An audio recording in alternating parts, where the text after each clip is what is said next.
it was a lot of effort, I think,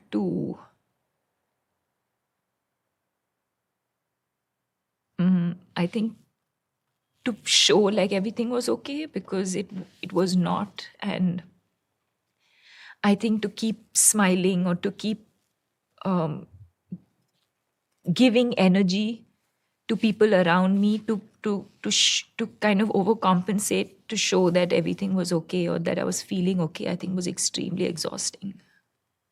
I think what was tough was um, not being able to talk to anyone, because I don't think anyone understood what I was experiencing.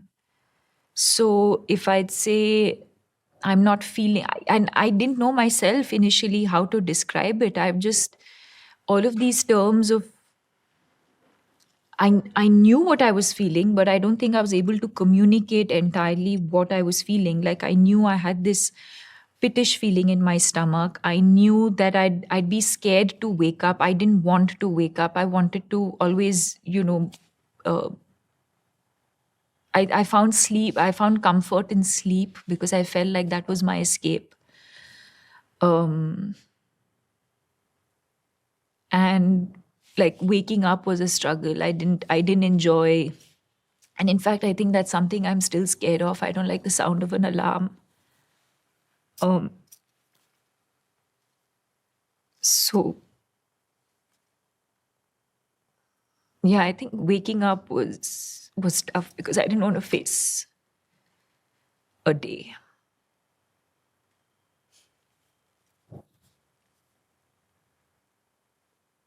Every day I had to wake up, because I had to wake up, do something. I didn't enjoy that feeling of um, waking up to an alarm, and then um, going to work. I think I had to do it. I was working every day, and there were days when, I mean, of course, I think every day was a challenge to sort of I didn't know how the day was going to pan out for me. I didn't know if uh, I think I'd be extremely conscious of being surrounded by people, because if I needed to break down, I didn't know where I could do that. Um, and so I think I was always conscious of where I was going to be, although that was not in my control, because I think in my profession, I'm expected to be at different places at different times, and no 2 days are the same. There's no pattern to any day. So I think there was always that fear of wondering where I'm going to be. What if I have that feeling of low? What if I need to break down? And not knowing where to sort of um, have that moment to myself. And I was also, I think, conscious of people seeing it on my face. So um, it was a lot of effort, I think,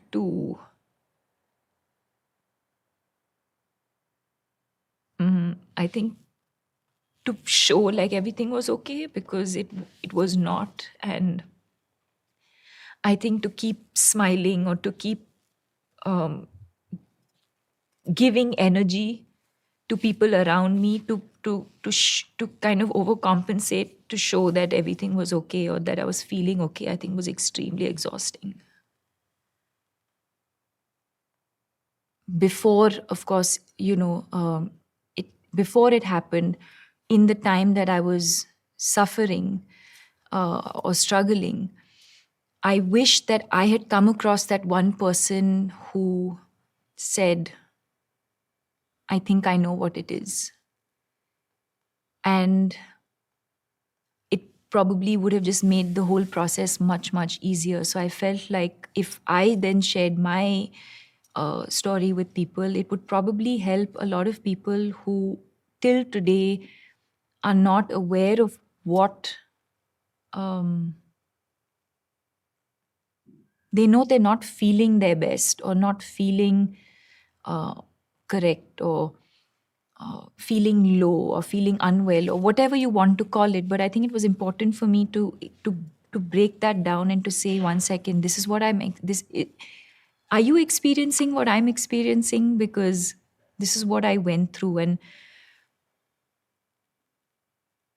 I think that's what I wanted, because like I said, I think for me, the minute I understood the term depression, it just made it so much easier to deal with.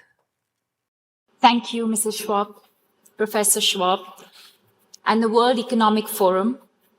It is truly an honor and privilege to receive this award. In the time that it has taken me to accept this award, the world has lost one more person to suicide. That person may have been a father, a mother, a son or daughter, a brother or sister, a friend, a family member, or a colleague. Every 40 seconds, one person dies by suicide somewhere in the world. $1 trillion.